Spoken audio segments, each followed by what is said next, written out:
Hi everyone, my name is Dyanand Sarswati. I am from Nawada Bihar. I had done Polytechnic from Electronic and Communications from Guntur Engineering College, Guntur, Andhra Pradesh. And then I had done job in different field, but there are no any salary growth and there are no any secure my job.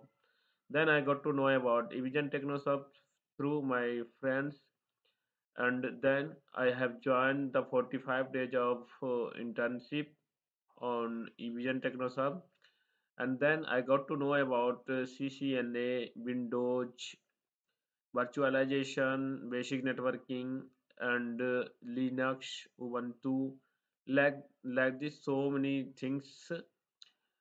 Then after completion of my internship, I got a job in Microland in Gurgaon location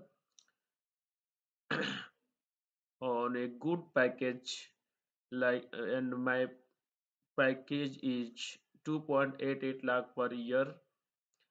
And I want to say especially thanks to Evision Technosoft, all employee and all teachers.